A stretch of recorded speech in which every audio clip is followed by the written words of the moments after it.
Se você pegar a Bíblia, logo vai encontrar o personagem principal, Deus. Ele aparece na primeira frase. Ainda na primeira página você encontra os seres humanos.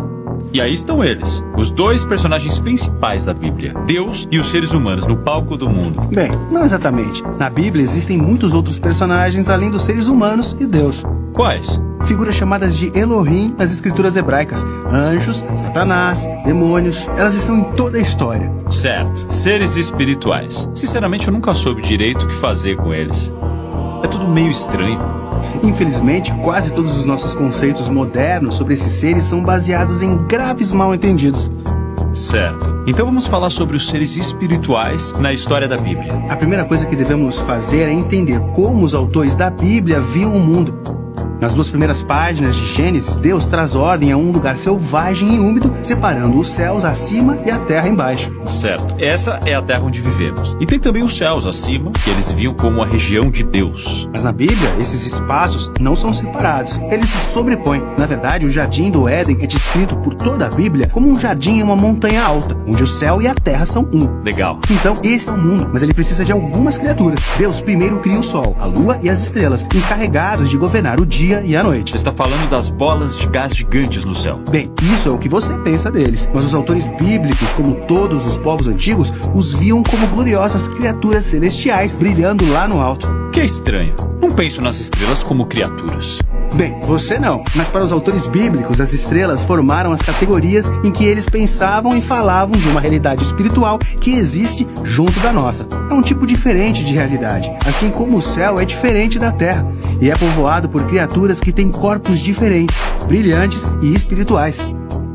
Ok, então quase todas as culturas antigas, incluindo os israelitas, pensavam que as estrelas eram seres divinos. Mas os autores bíblicos deixavam claro que esses seres não são Deus. Ao contrário, eles são imagens de Deus. A glória e o status deles são um reflexo da glória e do status do Criador. E eles existem para servir os propósitos dele. Então as estrelas simbolizam seres que são como a equipe celestial de Deus. Certo, agora vamos voltar, porque depois de nomear o exército celestial, Deus também nomeou outro tipo de criatura. Os seres humanos. Sim, em hebraico eles são chamados de Adão, que parece o som da palavra hebraica para terra, porque é disso que eles são feitos. Então governantes gloriosos em cima e sapiens cabeludos embaixo. Mas é aqui que vem a grande virada. Deus chama os simples seres humanos para governarem toda a criação. Ele os convida a superar suas origens terrenas e compartilhar da glória de Deus como seus parceiros.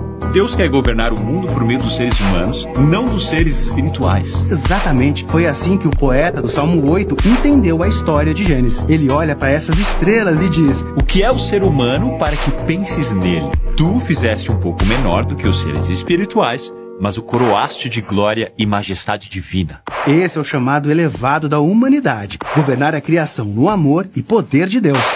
Muito legal. Mas nem todos estão felizes. Somos apresentados a um ser espiritual que não quer que os seres humanos governem. Então ele os leva a pensar que podem conseguir o poder divino do jeito deles. Eles são enganados e aproveitam a oportunidade. São expulsos da montanha do Éden, exilados para vagar pela terra e voltar ao pó. Essa serpente é uma má notícia. Sim, ao continuar lendo, você descobre que ela é parte de uma rebelião espiritual que segue os seres humanos fora do Éden, e as coisas pioram a partir dali. Os seres humanos ainda desejam governar, então começa um projeto novo. Na Bíblia, ele é chamado de Babilônia. É o anti-Éden, onde os rebeldes seres humanos e espirituais se unem para elevarem a si mesmos a sua glória anterior. Então, com tudo isso em mente, podemos ver o elenco completo de personagens que encontramos na história bíblica. Deus, os seres humanos e todos os seres espirituais.